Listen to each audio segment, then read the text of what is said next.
You're listening to the Wilson King Podcast. Run that track.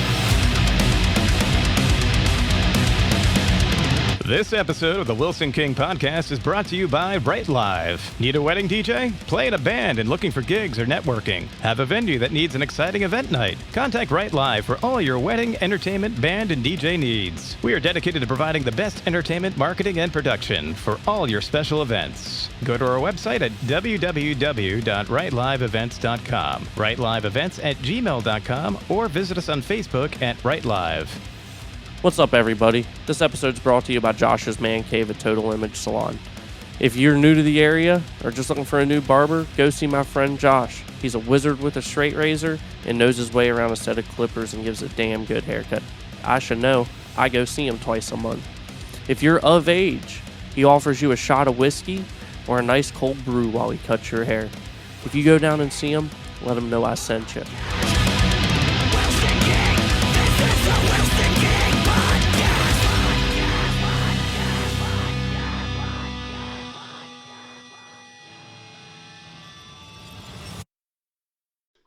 Right. Nice to meet you, fiance. What is up, everybody? We're sitting here with Brett Big Schwag Wagner. What's up, man? How are you, buddy? Dude, everything's good. I'm great and very thankful for the opportunity of you gave me to sit down and chat with me for a little bit. Well, hey, man, I'm glad to be chatting with folks. You know, it's if I can, I'm a good talker, right? So if you can ever get out there, it's just like in acting, right? You gotta hone your craft. So I'm a BSer. So I BS a lot for a living. That's what I do when I'm out on MCing, working different shows or acting or hosting. So you got to perfect the BS. So I get the BS with you today, which is great. Dude, I appreciate it. I know whenever you got mentioned in that one post I made a couple weeks ago, like I was telling you before, I was like, man, Brett Wagner. I was like, why does that name sound so familiar? And then I started looking into it, and I was like, whoa, he's been a part of a lot of the shows I watched growing up, like Pastime, Monster Garage. Both those shows you would catch me watching them every time that I had an opportunity to sit down and watch the TV for, 30, 45 minutes. That's awesome. Well, I appreciate it. Yeah, got to be a part of two different, similar shows, automotive, right? Monster Garage was, we did 6 years of it, and then we took a little bit of a hiatus and then came back 12 years later, and I believe about a year and a half ago did 9 new episodes. So, that was taking cars, boats, trains, motorcycles, and making them into other things, planes, and then I got to be the host of a drag racing show, Pastime, on Speed Channel for like 7 years, did 160 episodes. So I like, obviously I like cars. I like things that go fast. Dude, Not necessarily I want to go fast. I drive my motorcycle fairly slow, but I do do a little drag racing, or have, up in Canada. So what kind of bike you ride? I ride right now. It's very funny. So I had two bikes now in Hollywood, because I am a biker and I'm a character actor. They don't think riders. So it's, if you watch the show, The Mayans, they like them big, high apes. We call ape hangers on the bikes. They like the fishtail pipes. So I got a 2017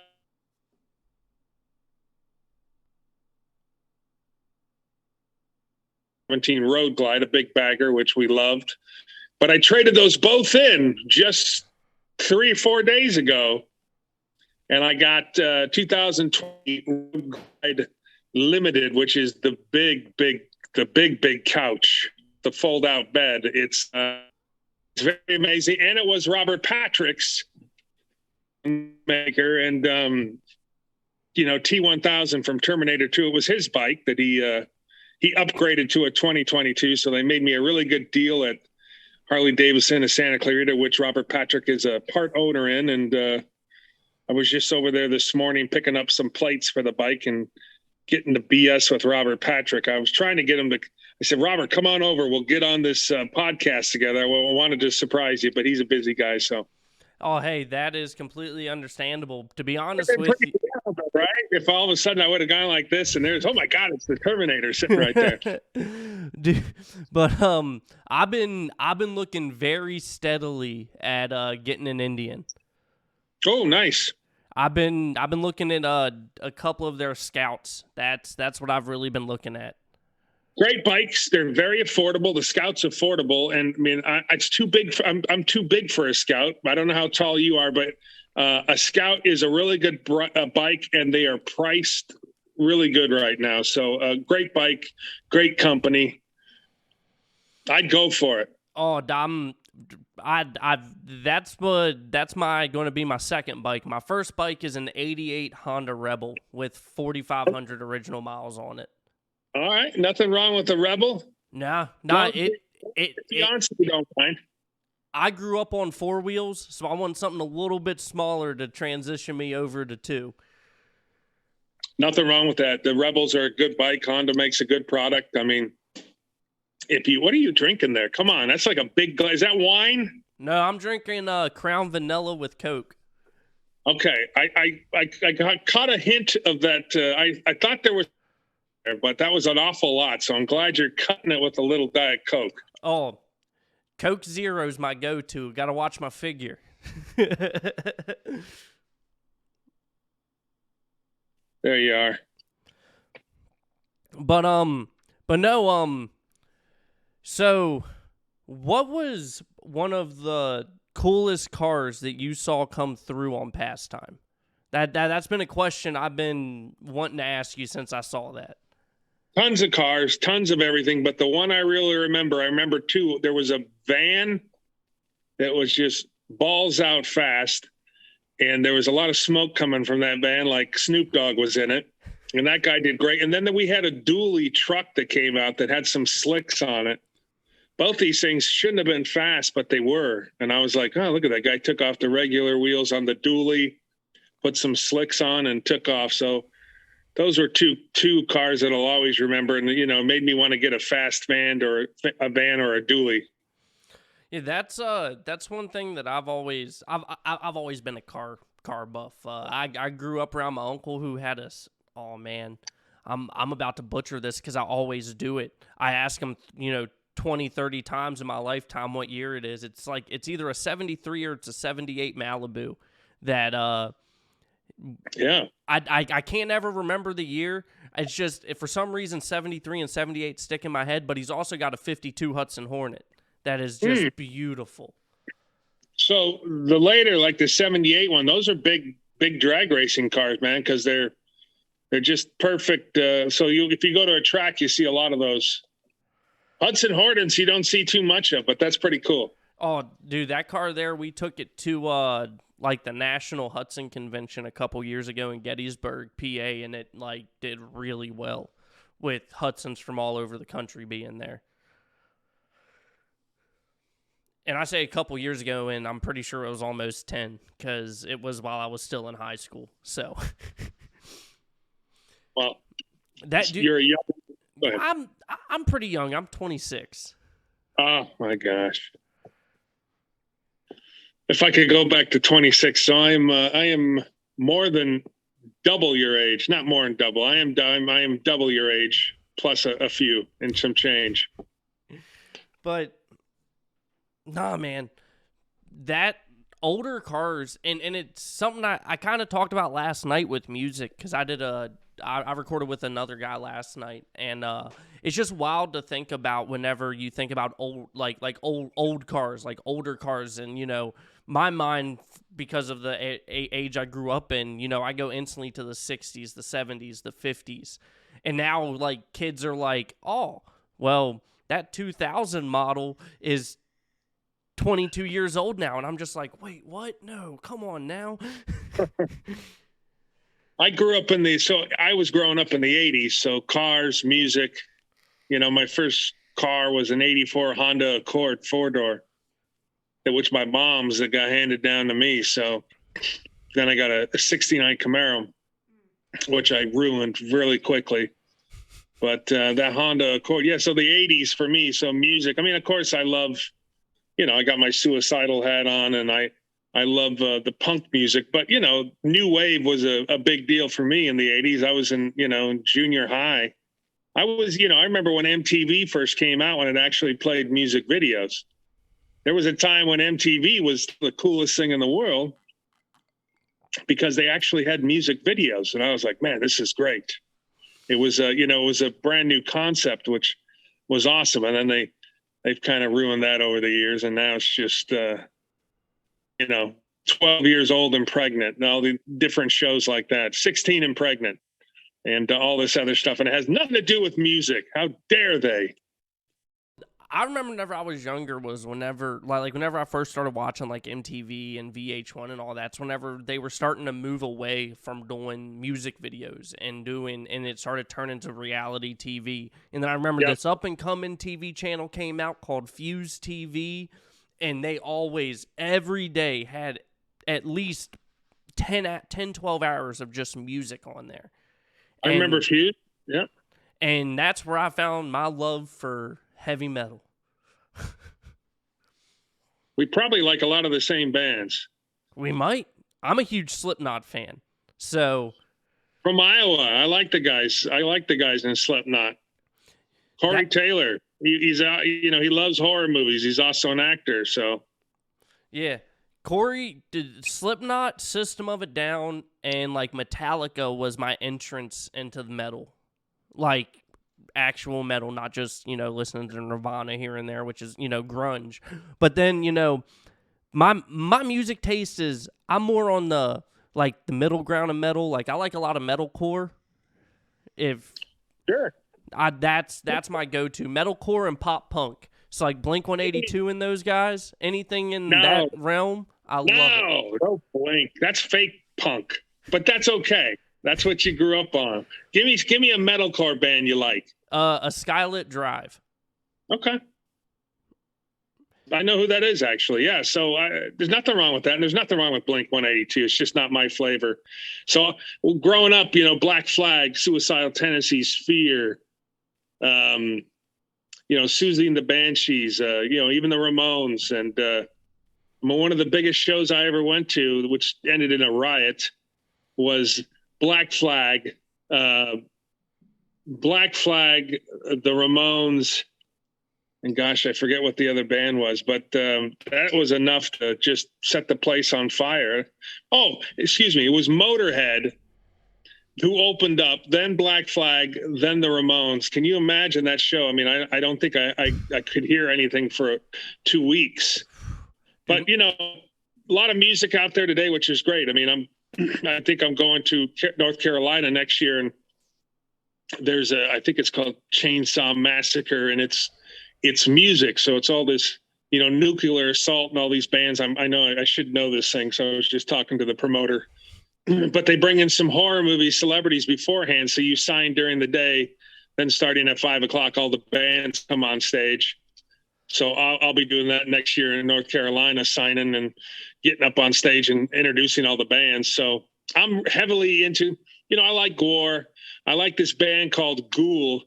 And so I'm telling the promoter, make sure you get Ghoul out there. I want to see Ghoul on the stage. So hopefully we'll get to see that. But, music is awesome, man. Music gets people through tough times and makes you happy. And I'll even listen to country. My dad was a big country guy. And so now I'll listen once in a while. But I like the old country. I'm not into in fact, someone died today. Who died today? Judd. What's her first name? Oh, yeah. So Mom, Naomi Judd, died today.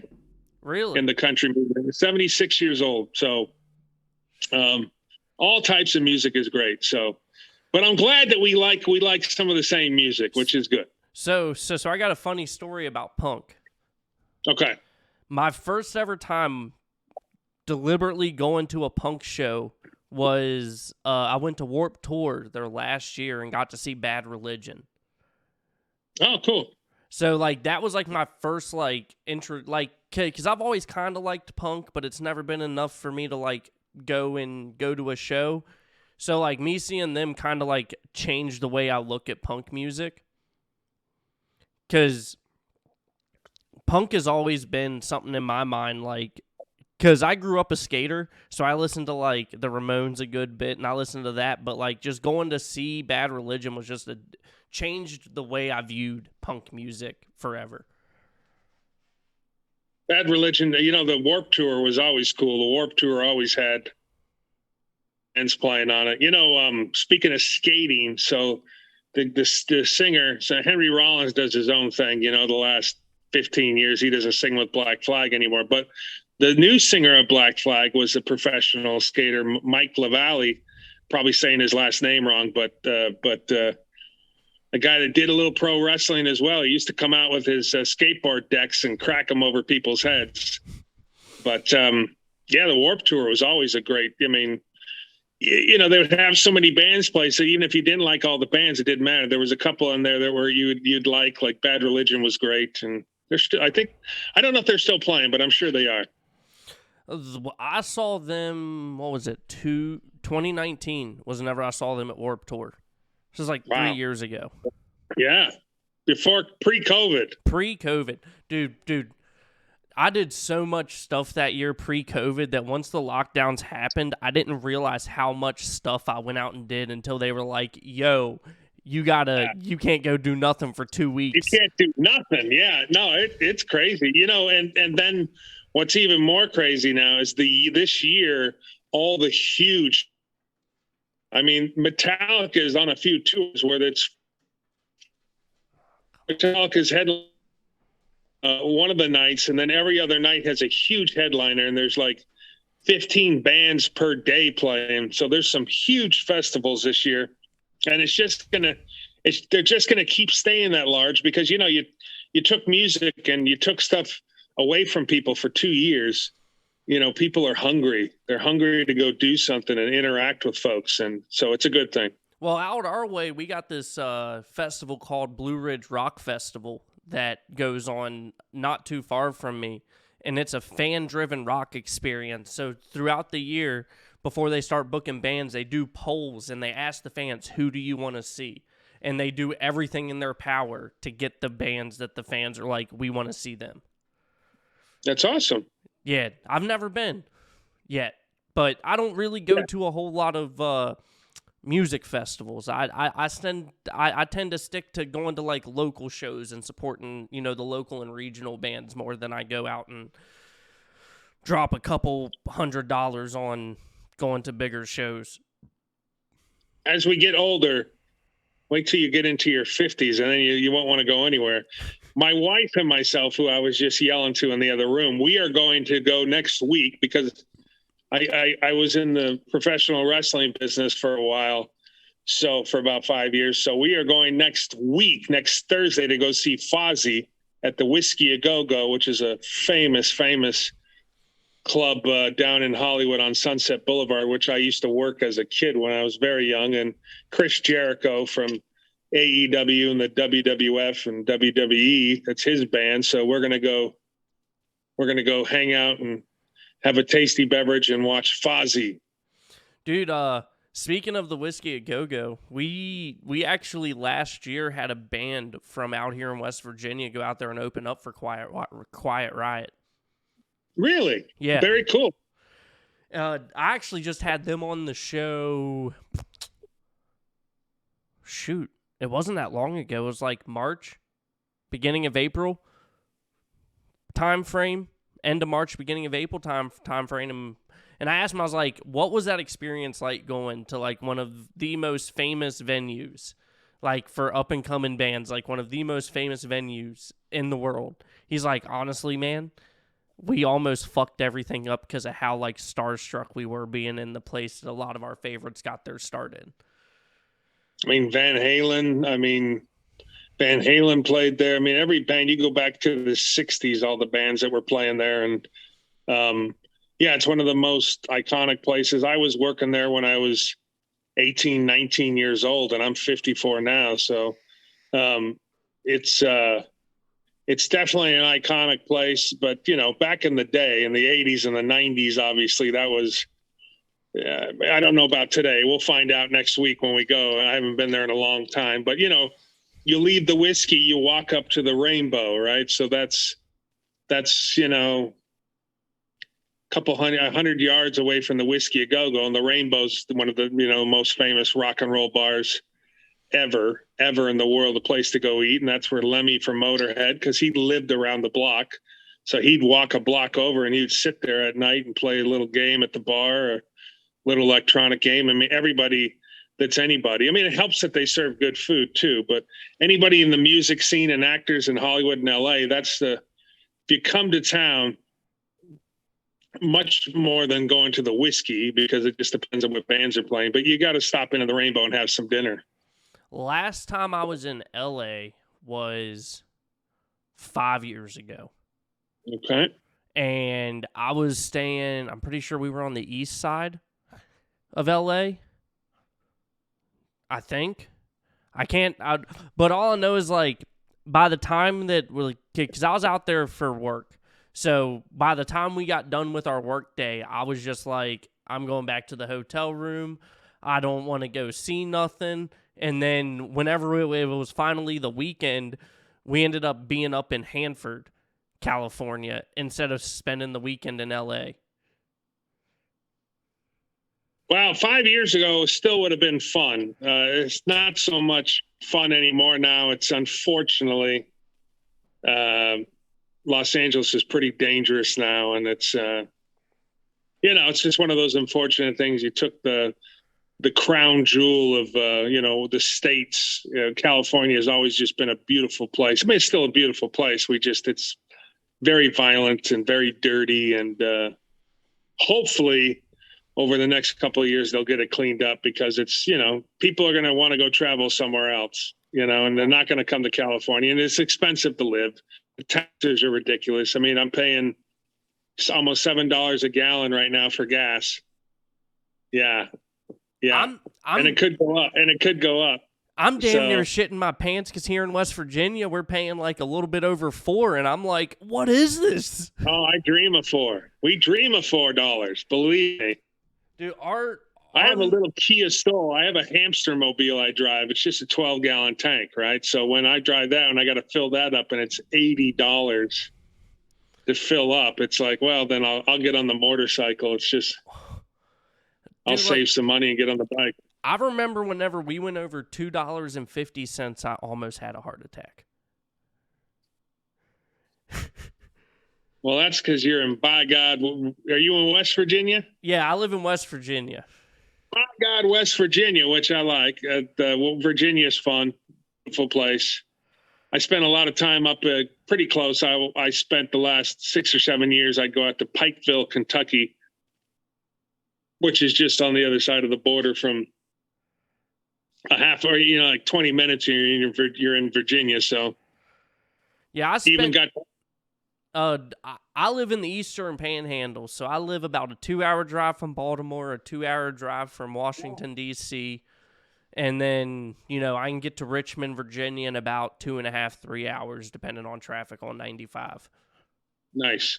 But California, every time I've been out there has been a culture shock for me, because I'm so used to the East Coast. This is where I grew up my whole life. And my first time going to the West Coast, I was 21. So, I spent my first 21 years on the East Coast. I went out there and I went to some restaurant and I ordered what I normally would order. And it's like $10 more than what it normally is on the East Coast. And I'm just like, dude, what the fuck? But I've had a good few experiences being out in California. I've got to go to Huntington Beach once or twice. And whenever I went to Huntington Beach, my fiance kind of had a yell at me a little bit moment, because that's where her favorite band of all time is from. So, like, whenever I was like, yeah, I'm in Huntington Beach, she's like... Hold on. Let me guess. Huntington Beach, so that's going to be No Doubt? No, she's a big Avenged Sevenfold fan. Oh, thanks. Wow. Come on. All right. I'm glad. I have no idea where, I think No Doubt is from Orange County. I'm pretty sure, but I had just taken a guess at that. Avenged Sevenfold's a great band. Yeah. Dude, I still remember listening to their album, The City of Evil, back in 2006. That album stays on my playlist at all times. Well, you got a good playlist. You have a very smart fiance. She got good music taste. First gift I ever bought her whenever we were together was I was in Journeys. No, not Journeys. I was in FYE whenever FYE was starting to go out of business. They had a lot of stuff on sale. And I found the last copy they had of The City of Evil on vinyl. And that was one of the first gifts I ever got for her. Look at you. You're a smart man. Hey, vinyl, as much as, I'm glued to streaming services, I would rather listen to vinyl than a CD or cassette tape any day of the week. Yeah, it's so funny. This is just a little bit on the. So I'm going through Arizona next month. I was going to go see my in-laws. My wife's mom and dad moved to Arizona, and I was going to go say hello to a friend because I have no appearances or nothing's really going on in May for me. So there's a record store called Asylum Records in Chandler, Arizona, and I was looking. Oh man. We have some mutual friends, so I sent him a friend request and said, "Hey, I'm going to be coming through because I love vinyl." He sells a lot of vinyl, and then he was like, "Oh, I do a bunch of signings here with celebrities, musicians, and horror movie business." So I was like, "Wow!" So I just wanted to come get some vinyl, but now on the 20th and the 21st of Chandler, Arizona, at Asylum Records, signing. Some of my Texas Chainsaw Massacre pictures, and I'll get in my full costume and do some pictures with the folks. So all because of my love of vinyl. Yo, so speaking of Texas Chainsaw Massacre, let's talk about your time on that set, because I don't know if a whole lot of people know, but you got cast as Leatherface in the 2003 remake, correct? Yes. So I got to get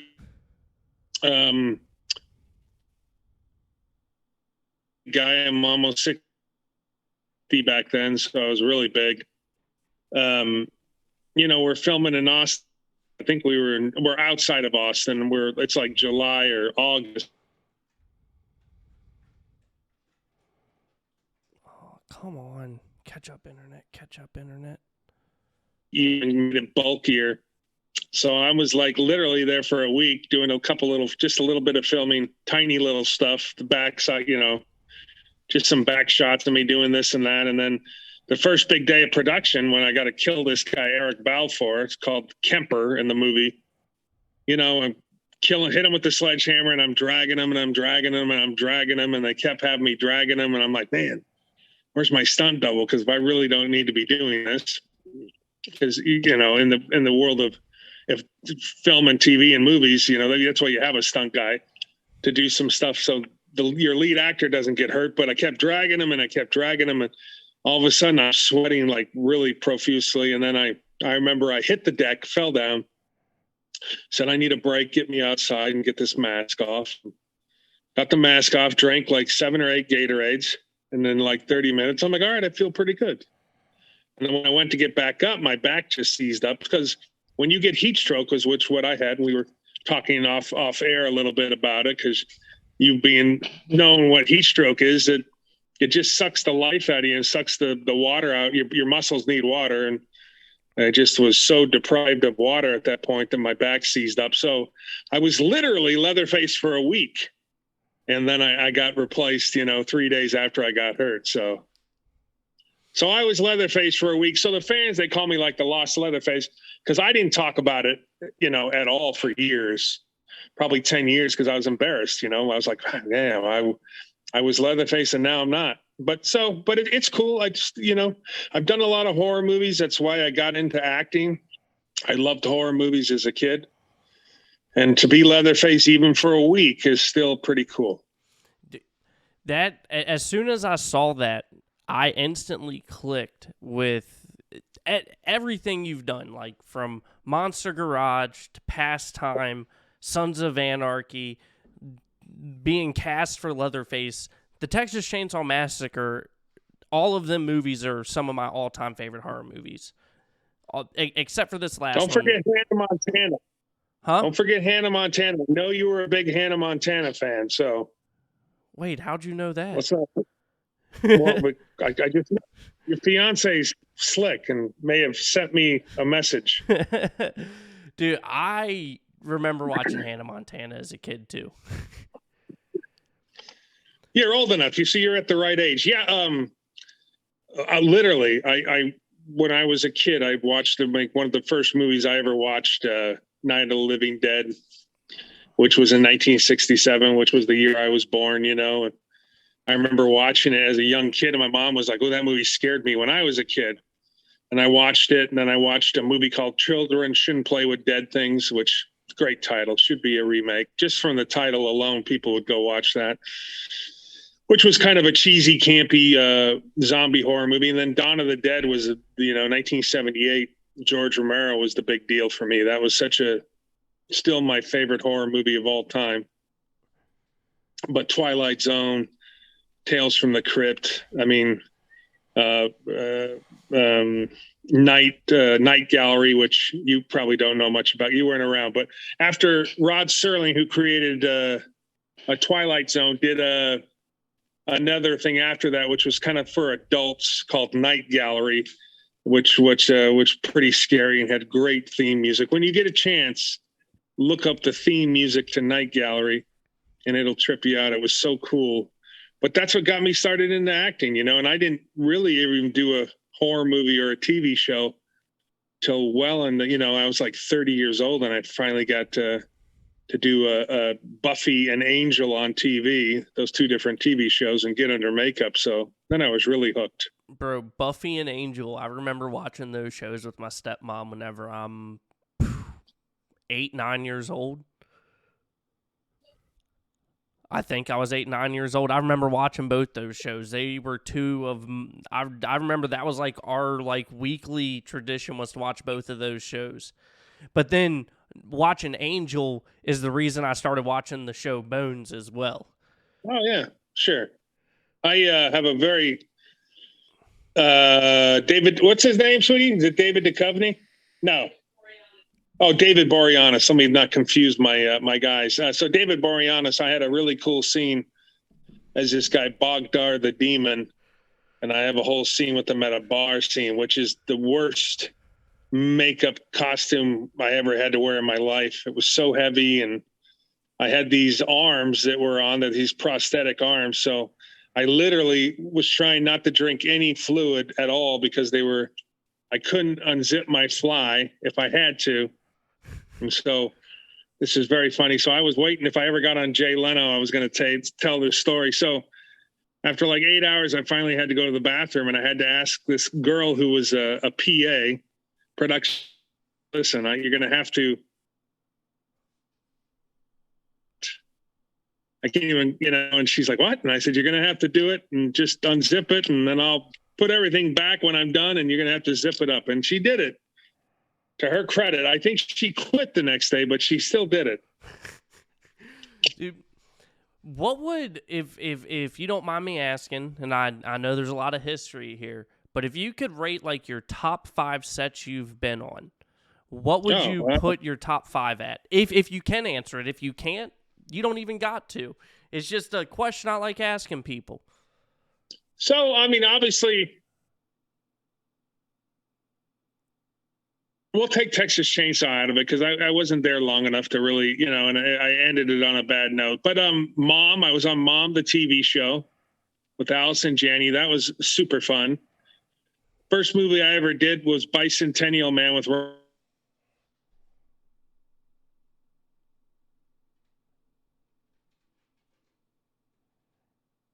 was awesome.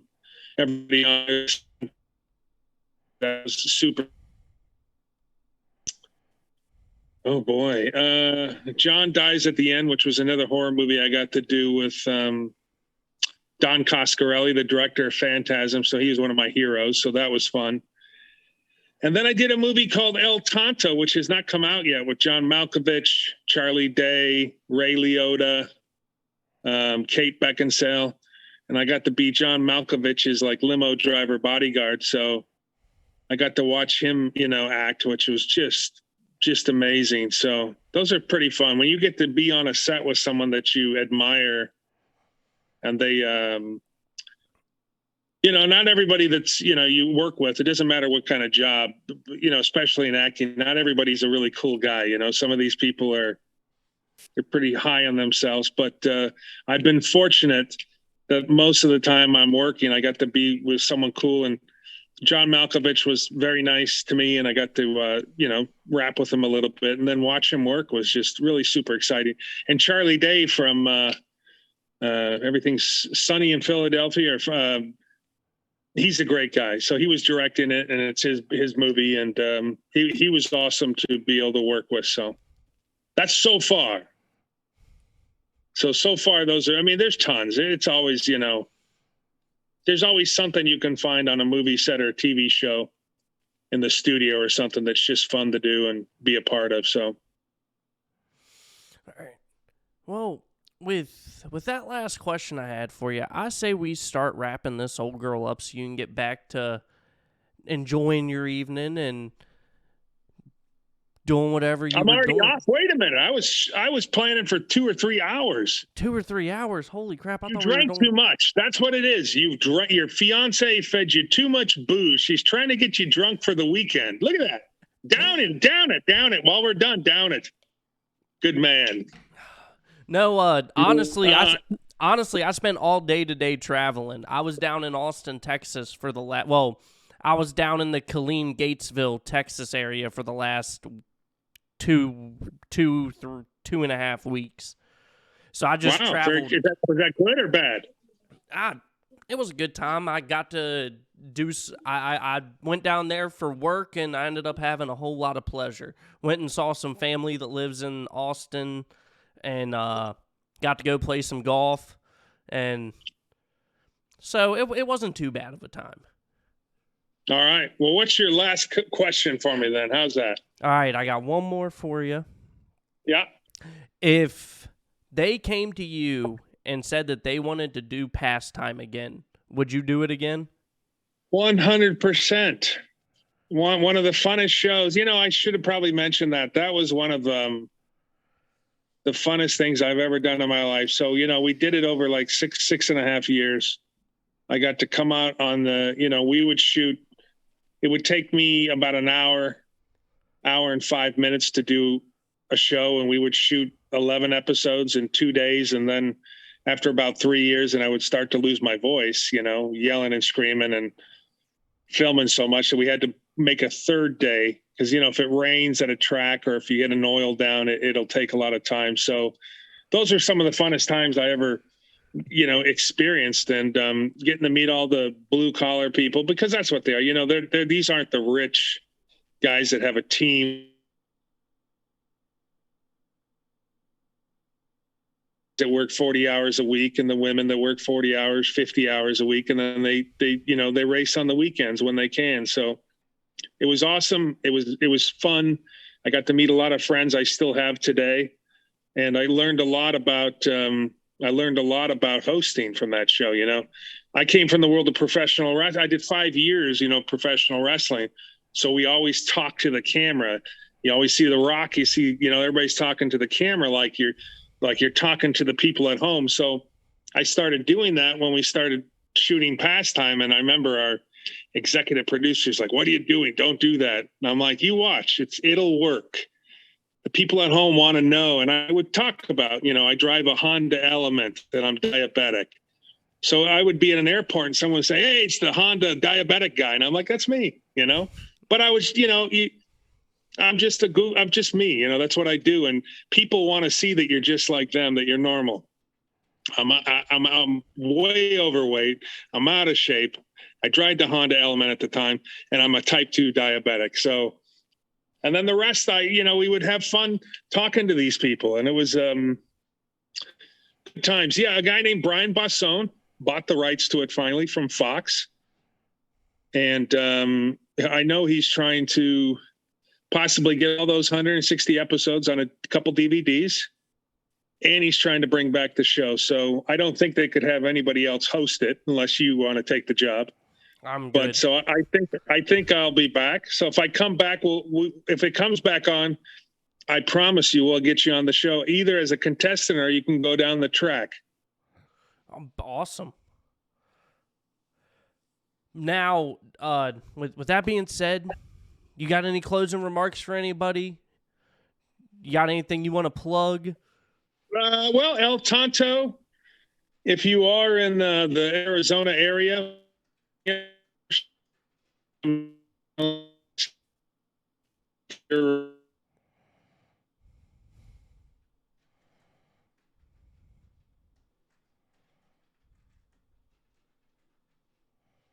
Oh, come on.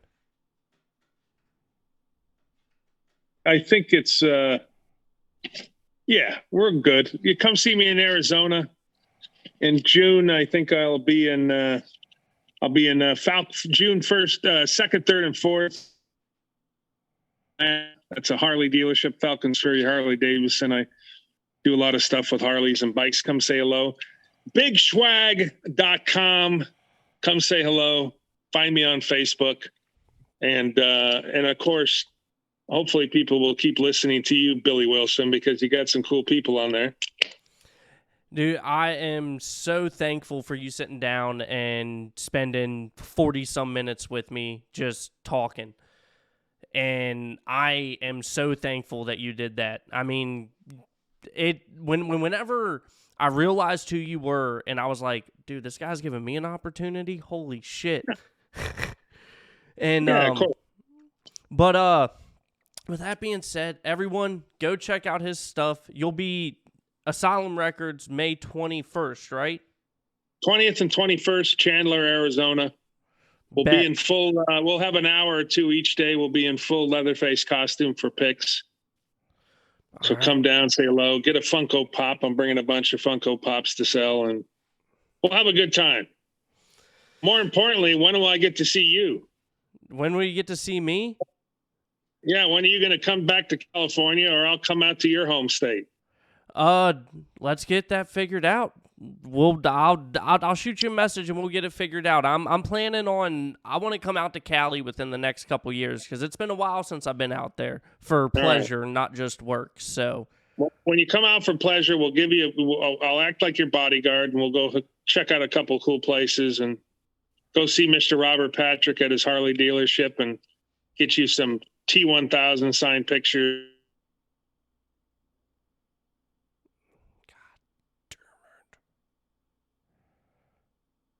All right, we're good now. But with that being said, go check out his website. And if you want to, go check out our website at thewilsonkingpodcast.com. You know, go check us out wherever you can listen. This episode here is on wherever you can stream it on audio, and we're also on video on YouTube. And with that being said, everyone have a great rest of your week. Be safe, be responsible, don't drink and drive. Peace. Amen.